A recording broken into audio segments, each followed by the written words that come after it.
इस तरह के जो कारनामे जो अभी भगवत कराड़ साहब कर रहे हैं, वो ये समझ रहे हैं कि बैंक्स मतलब मेरी जागीर है और मैं यहाँ पर अपना दुकान सेट कर लूंगा अच्छे तरीके से लोगों को खर्च वाटप करके। तो बैंकर्स वर्कर्स यूनियन ने है तो इसका ये विरोध किया है और ये कहा है कि साहब इससे पहले भी कई मर्तबा ऐसे पॉलिटिकल लोगों ने अपने स्वार्थ के लिए बैंकों का इस्तेमाल किया और बैंकों का इस्तेमाल करते हुए उन्होंने ऐसी ही कर्ज वाटप योजना करी, खुद की फोटो लगा लिए। अब हकीकत में आपको यह बताऊं कि 6% एजुकेशन लोन महज 6% लोगों को दिया गया है। यानी कि अगर 1 लाख लोगों ने अगर अप्लाई किया है तो सिर्फ 6% लोगों को एजुकेशन लोन दिया गया है।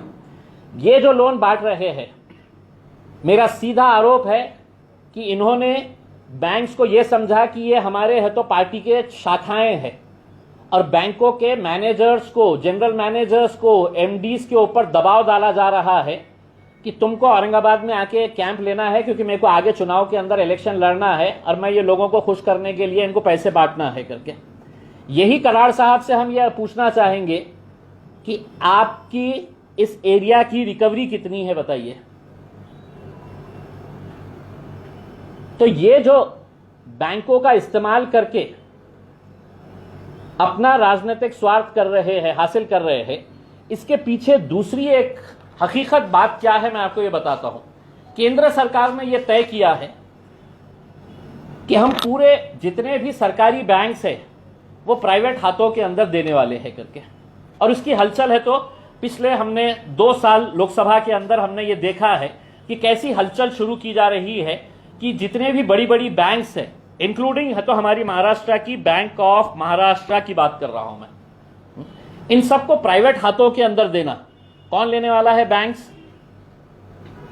देश के अंदर आज कौन ले रहा है? एयरपोर्ट्स, पोर्ट्स, एलआईसी, ट्रेन, हवाई जहाज कौन खरीद रहा है?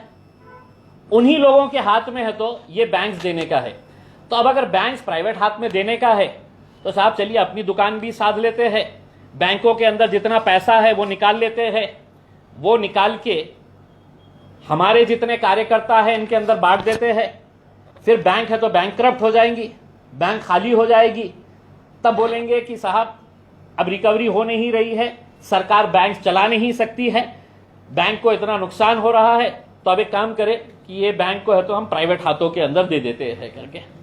तो ये इसके पीछे की साजिश है।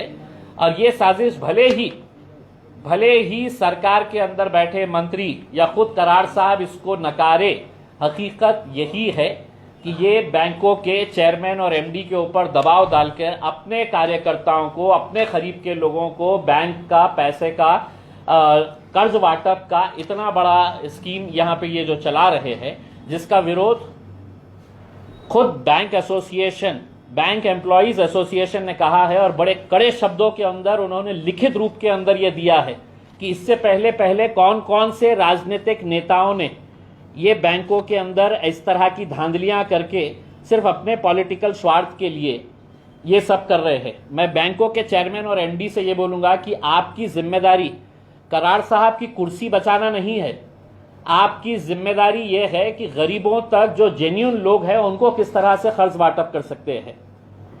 आपकी जिम्मेदारी यह है कि आपके बैंक का इंटरेस्ट क्या है ये देखना चाहिए, ना कि नरेंद्र मोदी साहब और कराड़ साहब का इंटरेस्ट क्या है इसके अंदर ये देखना चाहिए।